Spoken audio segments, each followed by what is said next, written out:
If you have been following the trending news in the hub, I know you could have heard the news about the Kano State Governor, who is known as Abdullahi Umar Ganduje, which the news spread all over the social media about his appointment as a visit lecturer in one of the United States university, as well known that US university has many standard and policy when it comes to Western educational system, because they knew that education is the backbone of every human being in this world. That is why they do sanitize and follow the due process when it comes to give an admission to their citizens. As said above, the most follow due process at the same time based on merit when it comes to admission given to students. That means they also did the same thing when it comes to recruitment of their lecturers. That is to say, they only employed when they noticed that you meet the requirements and criteria that is needed as a lecturer. This is not his first time to become governor in Kano State, but this second tenure as a governor. If you could remember that the past Kano State election have withdrawn many people attention due to the way it took and when merging the vote from both parties. After when the vote statistics was concluded, the election was later declared as inconclusive, which means it has to be retaken again.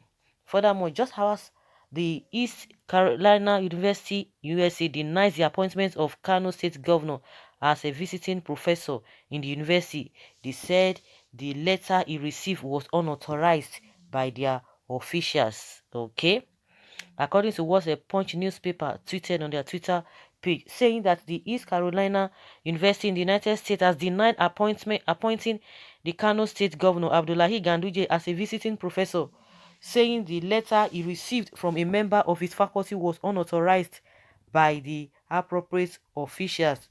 Okay. If really this is what really happened, of course, he received the letter from the faculty, so maybe he wouldn't have known whether it's authorized or not. That's a different thing entirely. If we are to go by the statement made by Punch newspaper and according to what they are quoting here, and again, Ganduje's spokesman said, and let's hear what he said about the incident.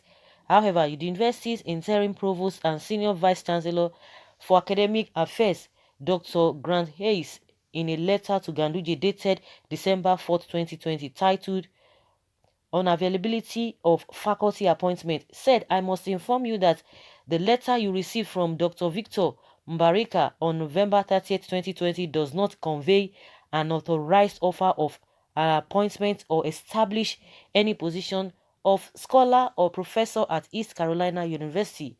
Ganduje's spokesperson Abba Anwar had on Tuesday said the governor's appointment was contained in a letter sent to him by the school through a lecturer of the International Center for IT and Development, Victor Mbarika, at the university's College of Business on November 30th. Okay, and now it's been confirmed that it was not it was not authorized.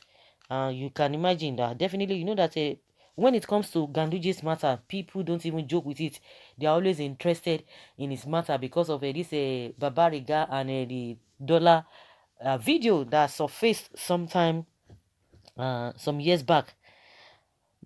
A professor of the God's Kingdom, who God punish devils, if he's from Ondo State or Ikiti State, his type can never become a governor, talk less of school start teachers, because I see nothing in his brain. I saw him on Channels television recently when the vice president Yemi Osinbajo was addressing some issues to the nation. The motherfucker was behind him looking dumbfounded because the good English coming out from the VP was at distinct levels. From there, I could perceive this inferiority mindset. Dr. Victor Mbarika, I'm sure, is an Africa lecturer, maybe a Nigeria, not sure though. Judging from the name, he must have known Ganduje's antecedents in corruption and decided to dupe him, knowing he is easy target. Some Nigerians just love to be associated with lofty ideas without a corresponding good character and finances.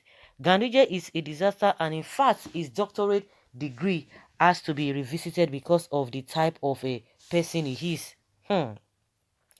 Was he hoping to go there and teach them how to see worth of dollars in broad daylight and still deny it? Okay, Oshomole's CMS twin brothers. Okay, now wow for Ganduje. Me, I don't know how, I don't know what to say to that matter.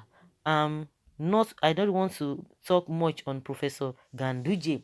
Gandola name will never cease to be associated, we always be associated with stealing. His name has entered Guinness Book of Record again as a fake professor with fake appointment as visiting professor to American University. Abeg, na professor of wetin be? If US University allow such a man with their within their domain, the students will remain corrupt forever. What can such a man teach if not to corrupt young minds? Hey, yeah, he would have lectured them properly on how to pocket dollars. You can imagine. I told you that when it comes to Ganduje's matter, Nigerians don't joke with it. They are always interested in it. You know, with this one again, it's another blow on him. What was he going to do there? Anti-progressive governor. Dollar extraction will be the subject of his lectures. What will he lecture there? Is it corruption? USA is not a nonsense country. He still wants to compete with a Zulum while his hands are soiled with bribery, election rigging, corruption. That is good. It is a good thing. Let them expose them. Now international disgrace. So if they give this corrupt man appointment abroad, illiterate professor Gandola. Now how to steal now? Now you want to go teach for there. Teaching profession is about to be thrown to the gutter if they are allowed him. They thought that a US is like Nigeria, where corrupt leaders are glorified because of their fraudulent acquired wealth. Gandola, international disgrace number one. That name, Mbarika, sounds like a Nigerian name. I am sure Ganduje has transferred a lot of dollars to the man to get such invitation. Scammers everywhere. God will keep exposing them, all their wicked acts. The wicked shall not go unpunished. Like, seriously? Well, what is Gandula going to lecture there? Oh, okay, the land of dollars. So he's going to teach them how to stock dollars in Barbariga. Unfortunately, Americans do not wear Barbariga. So, guys, let's say your opinion. Do you think it is a Ganduje's fault, or there's a mistake somewhere, or somebody is just trying to play on his intelligence, or to just smart him? What do you think? Let's know in the comment section. My goodness.